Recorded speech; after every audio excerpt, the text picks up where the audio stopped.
Clarity is an interesting one. So when I was a bit younger in my career, people would say to me, oh, look, the dog's not doing it, so you got to punish it. And number one, you can't punish a dog into a behavior. Punishment decreases behavior, not increases. Okay. Sure, you can say not that.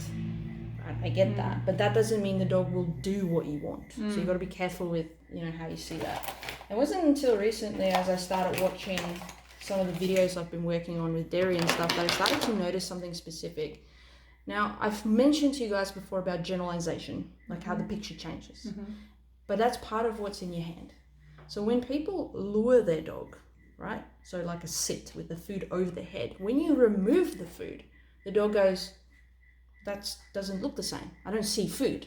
So they sometimes think that food is part of the cue. So when you don't have food and they go, is this the same? And it's like, yeah. So that's where you have this period where you have to wait. That's why we have the leash, because then they can't access other options. So if you wait and she goes on, so that's why I go bed and I point and I stand there. So leash pressure is on, because the leash pressure is what's telling her, nah. So there's no food in my hand, right? But we're starting to build trust now, because when she goes on, I go, yeah. And then I go Next event is starting now. Why? I don't know what's wrong with my phone. It doesn't want to shut up. It keeps telling us like event's starting. It's like, oh, what event? Anyway, so removing the food is actually a part of teaching them the food is not part of the cue, because sometimes you won't have food on you because maybe you're not going to reward her with food. She just needs to know that if she does it, there's always a possibility of some sort of reward or reinforcement. Yeah. So it's all part of it. Okay. So by going BED and then you point at it and you have leash and it goes on because tension on, she again will do her silly things and she'll go on there, and then you mark it. So you use your direct reward marker. She clicks in her head and goes, yes. And then she's like, oh, I knew it was a good idea. And then it's their idea. You know the joke about the men, you say make it their idea. Does that make sense? I mean, not about the man. I've seen a movie, but yes.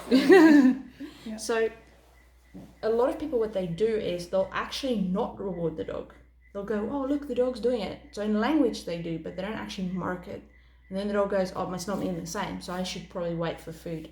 Because what they do is they come off or they stop sitting. And what do? We go, oh, they don't understand. Let me take some food and lure them. And the dog goes, you see, I knew the food is part of the cue.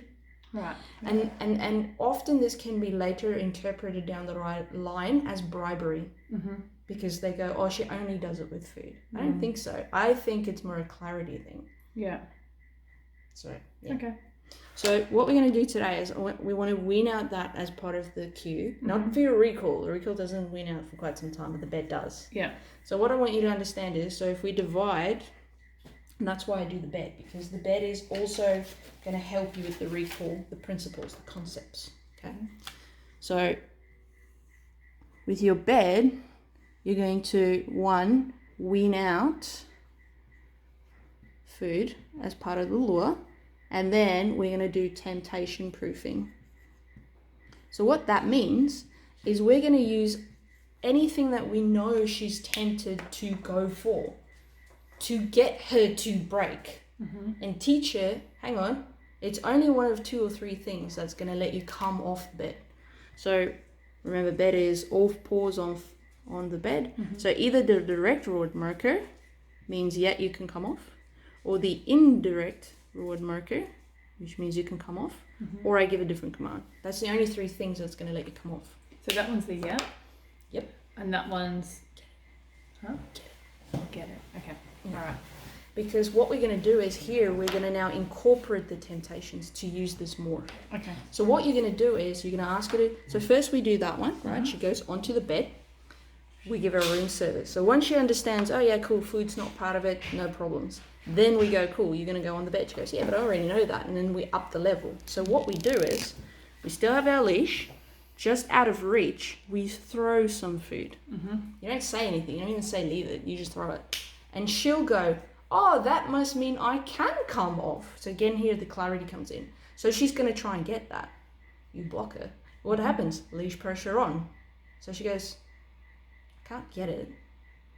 The leash is on. What was I doing? And then they go back to the bed. Yeah. Leash comes off. Yay, room service. And she goes, oh, Exactly. So you throwing food without saying the marker, I'm not supposed to come off. Then you can do the same thing with you throwing food. And she goes, oh, now I can come off. No, that's not part of the release cue. Mm-hmm. That's what temptation proofing is teaching them that's not the cues that let you come off. Yeah. Okay. And later on, you'll see what happens is with the dogs is there's this little switch. So if someone does something unexpectedly, you'll see them. They'll look at it and go, nah, this is a test. That's not the cue. And they'll go, mm-mm. And then, like kids, they do all sorts of weird stuff. Yeah. Yeah. Does that make sense? Yeah. So the whole idea then is you need to start checking to see, okay, what kind of things can we do to tempt her off the bed? Because we're not saying any of that, right? So that could be you know, one stands here with her, helping her, one goes just out of reach, and then squats down. Because what happens is when she moves to that temptation, she doesn't get rewarded for not being on the bed. Otherwise, it's confusing. Because what happens, and this is where that leash is so important. What are you doing? Just try to still fun. Oh. Yeah. So if the dog breaks, and this is where people make the biggest confusion mistakes with the dogs, where the dog's like, well, now I'm just confused. Because, well, I get rewarded when I'm not on the bed, and I get rewarded when I'm on the bed, so I can pick when and, oh, cool, yeah, no worries. Yeah. Then when we punish them, they're confused, and they're like, what the hell just happened? I don't understand why I'm getting disciplined. Why? What's wrong with it? What? When you have clarity and you discipline, the dog's like, oh, of course, because there's only one right answer. 1 + 1 is 2. It's just 2. It's not 2.5. It's not 2.001. It's 2. And she goes, hey, no problem. Okay. Once you have that clarity, then it becomes easier to get rid of the leash.